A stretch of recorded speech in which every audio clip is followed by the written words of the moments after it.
E aí, moçada, educação cristã, nós vamos discutir o capítulo 6 e 7. O capítulo 6 fala aí do ser humano e a questão do mal no mundo, existe o mal no mundo, e o capítulo 7 fala da definição de Deus, né? Como é difícil definir o ser Deus, né? O que é Deus? Então, vem comigo aqui no capítulo 6. A gente começa discutindo a questão. Eu fiz o esboço aqui, dá para você dar uma olhada geral aí nesse esboço, também colocar as suas emoções. Nós estamos aí pensando nessa questão do mal no mundo. A questão do mal no mundo, ele começa questionando a realidade. Ele fala: o mal existe, embora, se você for usar categorias humanas, categorias do seu corpo, dos seus dados sensoriais para perceber o mal, você não consegue muitas vezes, porque ele acha e afirma que o mal é uma questão fora do cosmos, o mal é uma questão metafísica, está fora desse mundo físico aqui, mas afeta esse mundo físico. Então, o mal é real, mas ele é invisível em algumas das suas manifestações e na sua essência. Algumas manifestações do mal ele coloca que é bem visível. Ele coloca aí, ele citou algumas, por exemplo, o Holocausto. O que é o Holocausto, professor? O Holocausto é a morte de milhões de judeus pelo povo da Alemanha na Segunda Guerra Mundial. A própria Segunda Guerra Mundial mostra que o ser humano se tornou especialista em matar. Os norte-americanos vão destruir duas cidades, né, do Japão, Hiroshima e Nagasaki, vão matar aí mais de 200 mil pessoas nessa bomba atômica, que vai mostrar o poder de destruição que o ser humano tem, mostrar a sua habilidade para as questões de destruição. Mas se você fala assim: professor, eu não estava na Segunda Guerra Mundial, eu não conheci o povo da Alemanha. Tá, bacana, você não estava lá, você não participou da bomba atômica, mas o autor fala: é só você sair para a sua cidade aí, ó. Eu coloquei Gina em Goiânia. Se você sai para Goiânia, sai para a cidade aí, conhece a cidade, você vai ver o poder da maldade. Que esse mal que é tão filosófico, que é tão metafísico, mas ele também é tão presente na nossa cidade. Em cada esquina você vai ver violência, assaltos, mortes. Então o mal não está só nas grandes cidades ou nos grandes eventos históricos, ele está na sua esquina, na sua rua, e assim segue dentro das nossas próprias casas, dos nossos condomínios. Bacana? Então, o mal é visível? Não, às vezes é invisível, mas ele é real e é algo metafísico, algo maior, ou seja, está fora do mundo aqui, é uma guerra, é uma batalha. Por isso, muitas vezes, como é uma batalha espiritual, você não acredita, fala: mas é uma batalha espiritual, está no mundo metafísico, isso vai afetar o meu mundo aqui físico? Sim. Para as questões teológicas, o mal que está fora do mundo físico afeta o nosso mundo físico, né? Há um inimigo, há uma entidade que quer matar, roubar, destruir o ser humano. Então quer roubar a nossa paz, quer roubar o nosso equilíbrio, quer destruir as nossas emoções. Então, para combater isso, o autor vai colocar então depois a alternativa. Ele coloca uma frase forte, bem poética, né? O mundo não é um parque de diversões, ele coloca: é uma batalha. Você está numa batalha, você não está num parque de diversões. Por que você colocou isso, professor? Porque quando você sai para ir para um parque de diversões ou para jogar um futebol, é bem diferente de você sair para uma batalha. Já sai na tensão, né? Imagina, eu vou sair para uma batalha onde eu posso matar ou morrer, é diferente. Aí eu vou ali jogar bola com meus amigos, eu vou ali no flamboyant, é bem diferente, né? É bem diferente. Então ele coloca a questão da postura. Nós estamos num mundo, e esse mundo não é só um parque de diversões. Tem o flamboyant, tem o futebol, mas também tem os embates, tem as lutas, tem as dores, tem os abusos, tem as angústias do mundo físico. Estamos juntos? Então, vem comigo. Então, o mundo não é perfeito, mas foi criado para ser perfeito. Onde existe essa ruptura do mundo imperfeito e o mundo perfeito? O mundo era perfeito, o cosmos era perfeito, o ser humano era perfeito até a ruptura. Qual que é a ruptura? A entrada do pecado no mundo. A queda do homem, então, dá essa ruptura, quebra essa perfeição. O mundo aqui é perfeito, é tão perfeito que, embora tenha caído o ser humano, há tragédias nesse mundo físico, mesmo assim nós achamos esse mundo um espetáculo, né? Como é bom viver, como é gostoso viver neste mundo, mesmo com a queda, mesmo com as tribulações dessa vida. Ou seja, o mundo é tão perfeito que mesmo com a queda, nós, os humanos, olhando para esse mundo, dá vontade de continuar aqui para sempre. Mas então, preste bem atenção na ideia do autor. A ideia de paraíso vai ser restaurada. Como que vai ser restaurada? O ser humano vai voltar a viver no paraíso? Na ideia, no conceito, na visão teológica da Bíblia, sim, nós vamos retomar um local. Mas antes disso, ele faz uma observação que muitos nem gostam de fazer. Qual que é? Ele coloca aqui, ó, o próprio Cristo, eu coloquei essa cruz aqui, o próprio Cristo teve angústias, teve embates, teve lutas. O próprio Cristo, o dono de tudo isso, o dono do planeta, o Filho de Deus, o Filho do Criador, se encarnou e, morando aqui, ele enfrentou lutas. E a luta foi terrível, porque a luta é a cruz. O que implica a cruz? Implica que Deus, quando morreu na cruz, ele levou todos os nossos pecados, toda a nossa angústia, todo o nosso medo, todo o nosso desespero e derramou e cravou ali na cruz. O seu sangue derramado na cruz implica a tentativa de Deus unificar novamente esse estado perfeito com o ser humano, né? Essa relação perfeita entre Deus e o Criador. Inclusive a palavra religião significa religare, né? O que é religare? É Deus ligando de novo o homem que estava sem vínculo com ele. Então Deus nos linkou de novo, Deus nos ligou de novo. E qual que é esse elo de ligação entre Deus e o homem? A cruz. Por isso religião passa pela cruz, ou seja, o homem está ligado de novo com o seu Criador. E essa é a ideia, então, que vai vencer o sofrimento. Essa é uma boa força. Então, como eu disse para você, o negócio é metafísico, está fora do mundo físico. Tanto o mal quanto a solução para ele, que é a cruz, que é estar uma fé baseada nesse Deus eterno, nesse Deus grande e poderoso que gosta da gente, cuida da gente. Mas, volto a dizer, o próprio Deus enfrentou embates, o próprio Deus passou pela cruz. Muitas vezes nós somos meio egoístas, falando, Deus, você está deixando eu aqui sofrer. Imagina que o próprio Deus também passou pela cruz. Só uma reflexão histórica, Jesus nasceu numa cidadezinha muito pequenininha, tá? Jesus nunca viajou para o mundo todo, Jesus nunca andou fora do seu país. Nasceu de uma forma humilde, de uma família humilde, trabalhou de forma braçal, era um cortador de madeira, né? Trabalhava em cortar madeira, em cuidar de madeira, né? Marceneiro ali, sei lá, da época, bacana.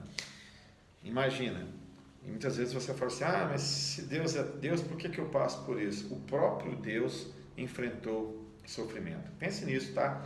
Mais uma vez, pare e pense, ok?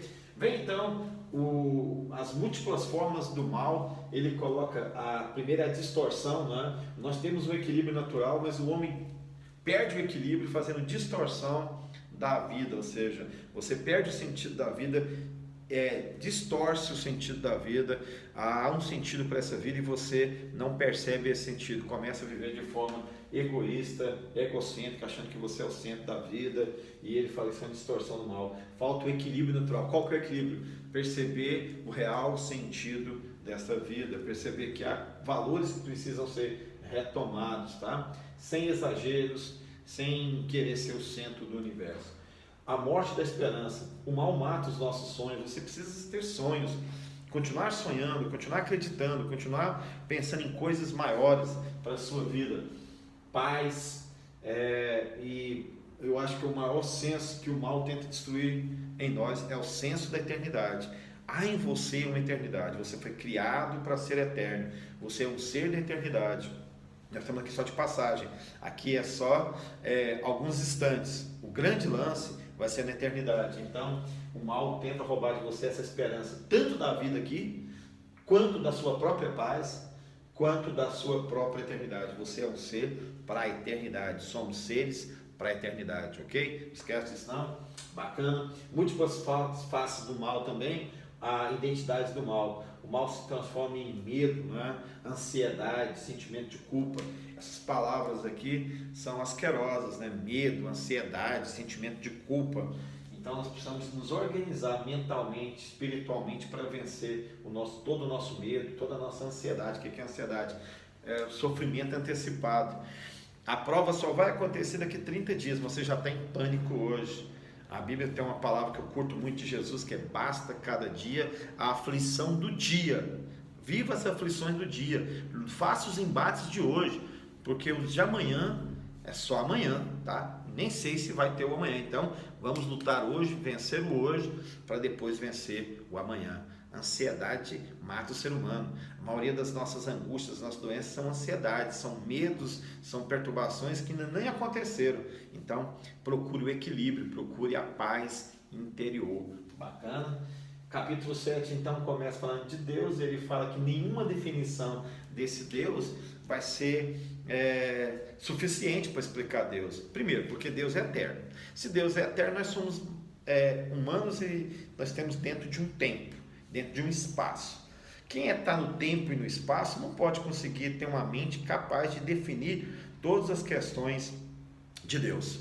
Como é que eu, humano, vou conseguir definir todas as questões do mundo espiritual, de Deus, da eternidade? Eu sou humano, sou limitado ainda. Então, nenhuma definição vai esgotar aquilo que nós chamamos de Deus. Tá? Por mais que você seja um teólogo, por mais que você seja um intelectual, por mais que você seja um pensador, você não conseguirá pensar de forma plena em todas as possibilidades que é Deus. E eu gosto de pensar nisso porque Deus não está dentro da nossa caixinha. Os humanos escrevem alguns livros que nós chamamos de teologia, e essa teologia é como nós percebemos Deus. E nós achamos que Deus tem que achar e viver dentro daquela caixinha que nós chamamos de teologia. E Deus é muito maior, Ele pode nos surpreender, Ele pode fazer coisas que nós não acreditamos, que está fora da realidade. Ele pode até quebrar a realidade, que nós chamamos física, né? Quando acontece isso, nós chamamos aqui no mundo teológico de milagre. O que é milagre? É quando o sobrenatural quebra aqui a lei da física. Exemplo, recentemente uma moça caiu do 12º andar e não morreu. Aí fisicamente, conversa com os professores aí, o André fala: não tem jeito. O peso da menina, a velocidade, a altura que caiu, não tem jeito de não morrer. E aí eu falo: como é que se explica, né? Eu falo: André, não dá para explicar, porque o sobrenatural, quando ele invade o mundo físico, ele quebra a lei da física, tá bom? Então, os milagres nós chamamos de intervenção do sobrenatural aqui no mundo físico. Então, Deus pode vir aqui, pode cuidar de você. Chama Ele para cuidar de você, chama Ele para cuidar da sua família, das suas angústias. Fala: Deus, eu estou precisando de uma intervenção sobrenatural, vem aqui cuidar de mim. Tá? Tem uma citação aqui de Collins, ele fala que o eterno não pode ser explicado no mundo temporal, e Deus é maior do que todas as definições, já dizemos isso. Aqui tem uma citação de Santo Agostinho que fala assim: nós temos a necessidade de algo. Sabe o que você necessita de fato? Para Santo Agostinho, as nossas angústias, as maiores angústias nossas são espirituais. Há dentro do ser humano uma necessidade espiritual. Mas o humano não sabe disso, então ele procura nos prazeres, na angústia, correndo igual um louco para resolver seus problemas, achando: se eu acumular bens, eu vou ser feliz. Se eu tiver todos os prazeres, eu vou ser feliz. E tem gente que tem todos os prazeres, acumulou todos os bens e está em crise existencial, porque falta nele ainda algo. E Agostinho aqui, o autor cita Agostinho, que fala que nós somos carentes do eterno. Nós nascemos para a eternidade, então nós temos carência do eterno, ok? Carência do eterno. E como é que resolve essa carência? Lembra da cruz? A cruz resolve tudo. Ele resolve a nossa carência do eterno, porque é o Deus que nos liga de novo com o eterno, ok? Cristo é a ligação entre Deus e o homem, tá? Esse Cristo faz isso. Então ele termina aqui citando Deus, que é um Deus amoroso, que ele é tido como um pai, que ele é tido como o todo amor. E ele termina falando de algumas ilusões que nós precisamos quebrar em relação a Deus. Número 1 é a falsa bondade. Se Deus é tão bom, Ele vai deixar eu fazer o que eu quiser. Não. Deus tem regras, Deus tem planos, e Ele não vai fazer tudo aquilo que você quer, e não vai permitir que você faça tudo o que quer só porque Ele é bom. Mas Deus tem que ser um pai bonzinho, tá? Um pai bonzinho não implica a ideia de um pai ser super permissivo, deixar você fazer o que quer, mesmo que seja errado, tá? Deus é pai, mas Ele não é um Deus inconsequente, deixar você fazer o que quer, só porque Ele tem um compromisso de ser seu pai. Ele tem compromisso de ser seu pai, Ele é pai, e por isso Ele vai cobrar de você, vai disciplinar e não vai aceitar todas as suas loucuras ou insensatez. Falta mística, o que é isso? Falta mística ou falso misticismo. Tem gente que define Deus como energia, como se fosse lá algo sem matéria, algo longe da gente. Não, Deus é definido aqui, segundo Jesus, como uma pessoa. Ele é pessoal, ele é gente. Deus se encarnou e se tornou humano. E agora é Deus e é também humano.